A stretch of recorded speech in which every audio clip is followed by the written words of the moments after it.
Hey, what up everybody? Cody coming at you with another video for the channel. This one's going to be a little bit more Pokemon themed. I did grind pretty hard for the Pokemon TCG IRL events towards the end of the year. Sadly, my labor didn't bear any fruit, but I had a great time playing the Pokemon trading card game again in person with seeing a lot of people that I haven't seen in a long time. And we're going to start with the most recent and we'll work our way back. And then I have updated the decks a little bit after playing multiple rounds at NAIC, the Milwaukee Regionals, and the Indianapolis Regionals. So for NAIC, I did play a deck that was definitely unorthodox, and it was Darkrai. For Milwaukee, I did have fun, and I played some Rayquaza VMAX with Arceus. And I was on the Mew train and put in a lot of work, but a lot of sad stories. Mew definitely let me down, and I also let Mew down quite a bit in Indianapolis. But today we're here to talk about Darkrai.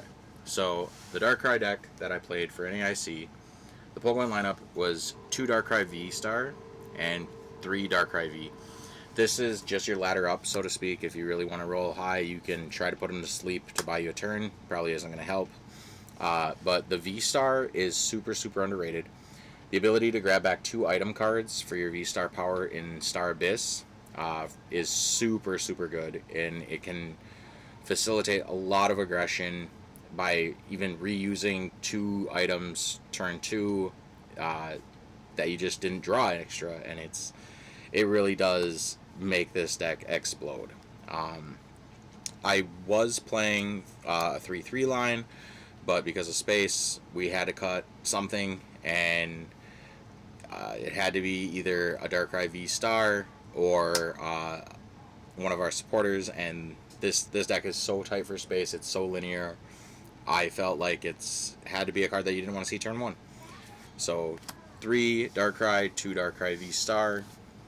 Following up, one of the changes that I didn't play in the actual event, but am playing now, is we play a 1/1 Umbreon V Max line.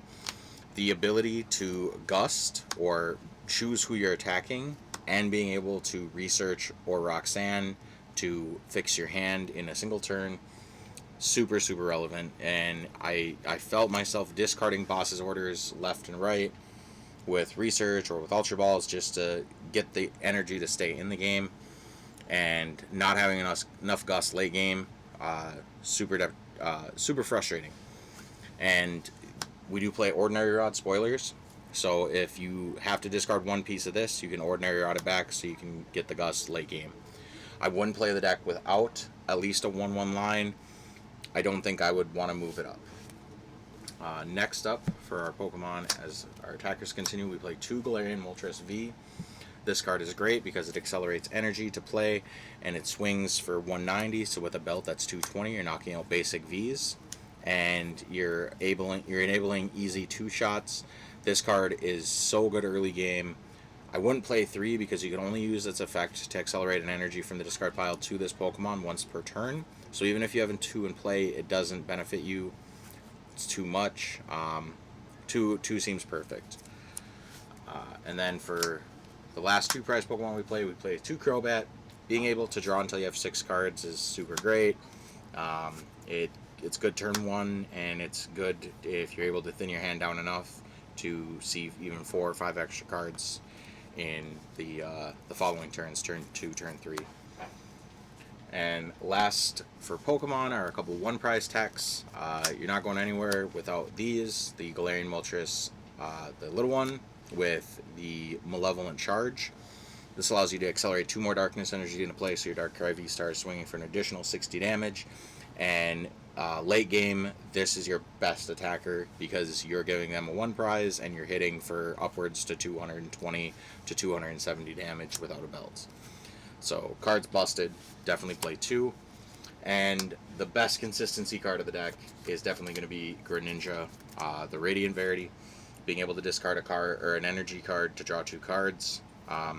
At my NAIC experience, I was playing 2 Scoop Up Net, so I could utilize this card multiple times in a turn, sometimes 3 times in one turn with the Darkrai V Star ability.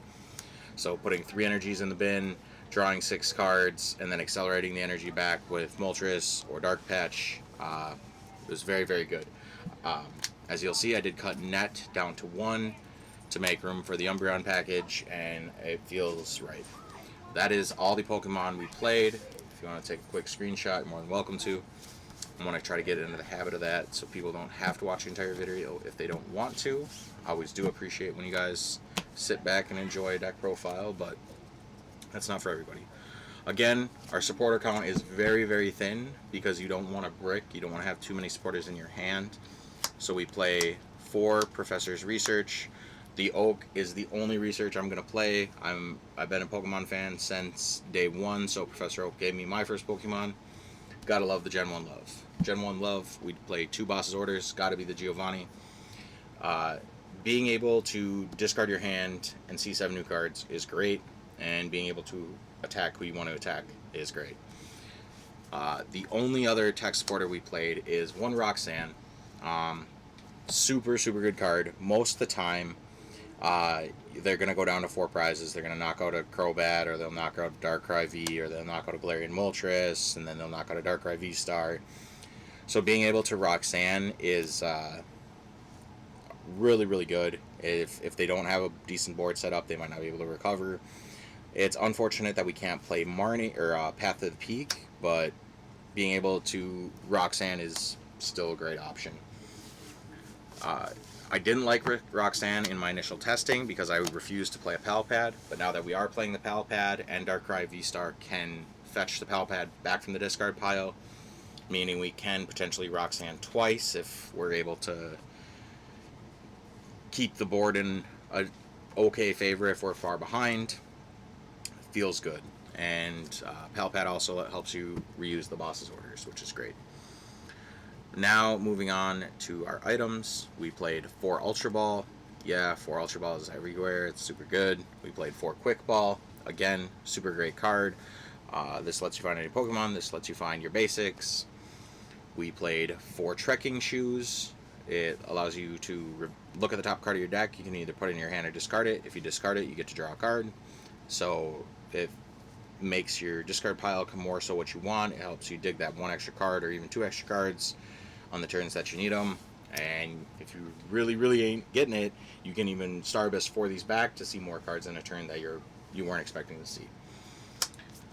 Consistency, consistency, consistency. We play 4 Dark Patch. These are all of our 4-ofs. You never want to play any less of these cards. They're too important to get you to the board state that you want to be at. 10, 12 energies, turn 3. You need every last one of them. Moving on to some of the more one-of or techs, and I have tried to fine-tune this deck as much as I can. Shout out to my homie Chris for giving me the initial list and the inspiration to play Darkrai. Super great player, really good friend, and big inspiration to the D20 community. So we got 1 Switch, 1 Rope, and 1 Scoop Up Net. These are decent switching options. Again, Scoop Up Net was great for the Greninja, being able to discard multiple cards and draw multiple cards, and then reuse it. But again, other than putting a Baby Galarian Moltres back in your hand that you started with, it's not super relevant. There's not many targets, so I did have to cut it back to 1. The Escape Rope is great, helps in any matchup that you're seeing a Diancie, gets you that extra switch to the bench so you can Dark Patch to that Pokemon, and then hopefully have a free retreater in the active to retreat into the attacker again, and then same concept with Switch. Really liking this ratio. I wouldn't double up on any of them in the future, at least with this build, except for maybe Net. But for now, the 1-ofs, 3 1-ofs are working great. We play a little bit of Recursion in Pal Pad and Ordinary Rod. Getting back your resources is so important because you literally just dumpster your entire deck until you have the board state that you want. So even if you dumpster these cards, it's fine because the Darkrai can get you them back, and then you can get the pieces back that you want. I wouldn't play more than 1 of either of those. We play 2 Choice Belts. I would love to play 3. It would just be too greedy. That extra 30 damage is so relevant right now with the math with Moltres and Darkrai V Star hitting accurate numbers to be able to one-shot Vs and V Stars. You really hardly ever hit one-shot V Maxes. It is possible I one-shot an Duraludon V Max with a big charm on it, but it took everything my deck had, and I had no cards left in deck. Fortunately, I was able to Pal Pad and put 2 Boss's Orders back into the deck to secure the game, but yeah, Choice Belt, super, super good. And we play 1 Air Balloon. I know a lot of lists are playing 2, or even 2 Air Balloon 2 Switch, or 2 Air Balloon 2 Rope, and I like it, but again, the Choice Belt is so relevant, it's hard to be able to balloon accurately, unless it's to like a Crobat or something, and they're probably going to try to snipe a Crobat to get some easy prizes anyway.